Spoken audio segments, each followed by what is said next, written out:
Alright guys, you're welcome to the part 2 of this video. You are going to be learning how to sew the hip tight. We already have a tutorial on the cutting processes. I'll be drawing the link in the comment section, so you can just click on the link and watch the full video of the drafting process. So let's get started. As you can see, I am already cutting out the pattern. This is the center front, and I've cut out the green lines I've seen. So the next thing is to cut the back as well, and make sure you follow these lines that I use my scissors to trace out. You follow it steadily so that you can get a good result. You make a mistake with it. So that's why I purposely make the video of the cutting process so that we won't cut something else and there's no speed in this. So after we are done cutting this, you place this on your fabric to cut out and add half inch allowance around all the measurements, and by the upside to you add half inch allowance. On this side we have 1 inch allowance by the side, the rest are half inch. It's only the sides we are going to add 1 inch, as you can see me marking it right here. So here we have 4 pieces, just because we are going to use the same fabric for the lining and the main fabric. So we have 4 for the back piece, just like instead of having 2 like the usual way, we have 4 because of the lining, and I'm using the same fabric for it. Make sure that your crepe is a little bit stretchy, not too stretchy, but at least a little bit stretchy, so that it won't be too thick on the body of your client. So after cutting, we have the front and the back here. Then I remove my pins. The next thing is to take out the 4 pieces. As you can see, this you join separately, join the middle half inch for the front, and for the back you do the same thing. Then we cut out our pad. This is what we are going to use to cut out the fiber that we are going to use for the pad. Then we cut out the front as well. Then now what we need now is this pattern. So right here we have the fiber is 1 inch. I used my gum to gum it together to give me 2 inches. So you are going to be using the 2 inches width of fiber for your hip padding. If you get 1 inch from the market, just buy it. Then you use your wool gum or your like B6000 to gum the fiber together, and you have this.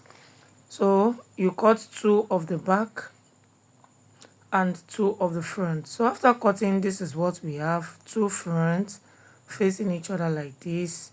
Then you're going to use your marker to mark out 1.5 by this edge. Then you write up, indicate up. Then do the same thing to the second side facing each other. Then you write up. The marker is not clear enough, but this is it. Then you can see the way I opened them facing each other. You also mark out the 1.5 inch for the back as well. Do not mark from the side, just from the middle side facing each other. Then you indicate your up. Then the same thing to the second side, you mark it round, then you indicate up. So after doing this, the next thing is to pick out our fiber. As you can see me plucking it. Please, while doing this, you have to be careful so that you not pull off all the fiber away. Just make sure you blend, because we want that edge to be flat. So for the edge, you should have something that is less than ½ inch there.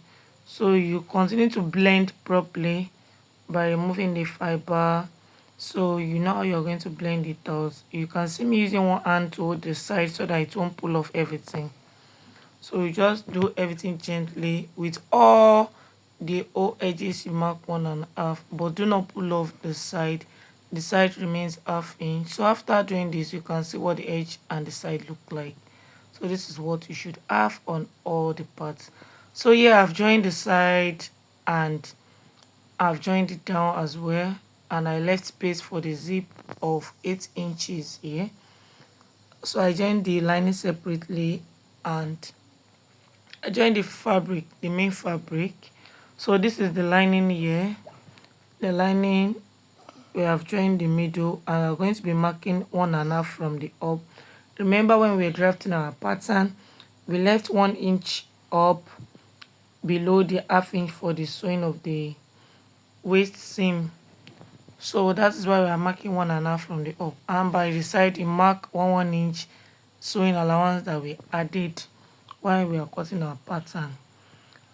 Then you place your fiber on it.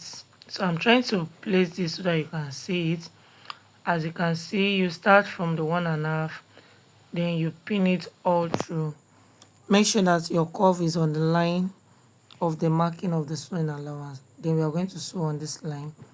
So after pinning here, you can see how it's looking like. I pinned the second side as well, just the same way, and I pinned the back. Then I have sewn the edge, only remaining the sides, as you can see in the video. So the next thing is for us to join our 1 inch straight down by following the line.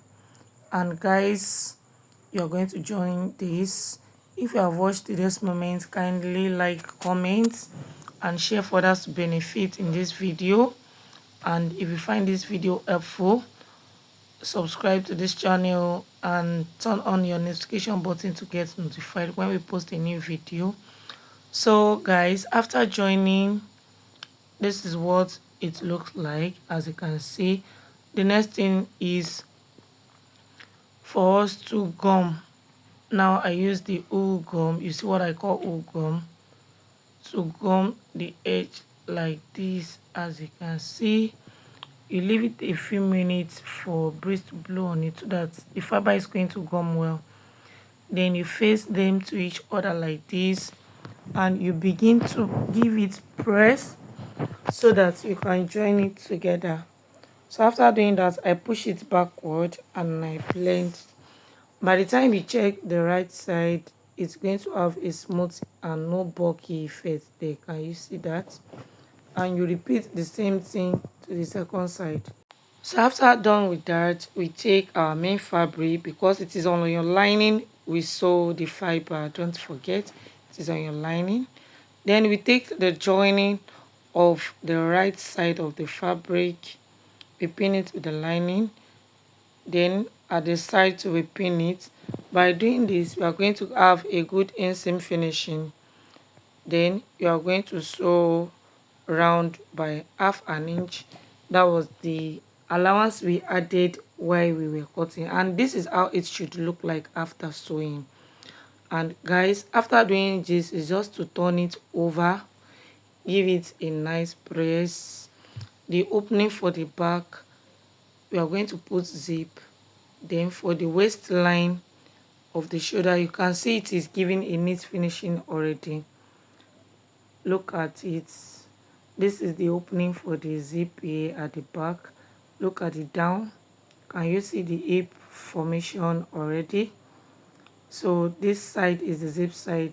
So there's a way you flip it over to make the waist an inseam so that the joining will not be showing.